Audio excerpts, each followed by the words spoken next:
எனக்கு இந்த வெஜ் பிரியாணி, தக்காளி சாதம் இந்த மாதிரி ஒன் பாட் ரைஸே சுத்தமாக வராது. ஏதாச்சும் ஒரு சொதப்பல் கண்டிப்பாக பண்ணிடுவேன். அந்த மாதிரி தான் இன்றைக்கி டொமேட்டோ புலாவ் ஏதோ ஒரு நம்பிக்கையில் ட்ரை பண்ணேன். அதுவும் பாஸ்மதி ரைஸ் வச்சு. என் ஹஸ்பண்டே சாப்பிட்டுட்டு சூப்பராக இருக்குன்னு சொல்லியிருந்தாங்க. யூடியூப் பார்த்து தான் பண்ணேன். ஒன்றுமே பண்ணல. அங்கே காப்பி பண்ணி இங்கே பேஸ்ட் பண்ணேன், அவ்வளோதான். நான் சமைக்கிறப்போலாம் கரகரன்னு ஒரு சவுண்டு. என்னடான்னு போய் பார்க்குறப்போ ஹெலிகாப்டரு. ஃபஸ்ட்டு ஒன்று வந்துச்சு, அப்புறம் ஒன்று வந்துச்சு, அடுத்து 2ன்னு சொல்லிட்டு இப்போ வரைக்கும் 4 ஹெலிகாப்டர் கிட்ட போயிடுச்சு. நான் கூட நினச்சேன் ஏதோ ஒரே ஹெலிகாப்டர் தான் சுற்றி வருது போல், ப்ராக்டிஸ் பண்ணிகிட்ருக்காங்க அப்படின்னு சொல்லிட்டு. அப்புறம் தான் என் ஹஸ்பண்ட் சொன்னாங்க, இது ப்ராக்டிஸ் எல்லாம் பண்ணலை, இது 4 ஹெலிகாப்டர் போயிட்டுருக்கு.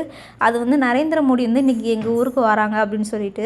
ஸோ அதுக்கப்புறம் தான் நினச்சேன், நம்மளும் இன்ஸ்டா யூடியூப்னு 24 மணி நேரமும் அதுக்குள்ளே தான் இருக்கும். ஆனால் எங்கேயுமே இப்படி ஒரு நியூஸை பார்க்கலையே. எனக்கு வர ஃபீட்லாம் எப்படின்னா டிவிகே, டிஎம்கே இந்த மாதிரி தான் வந்து எனக்கு வந்து ஃபீட் வந்துட்டு இருக்குது. உங்களுக்கு எப்படின்னு கமெண்ட்டில் சொல்லுங்கள்.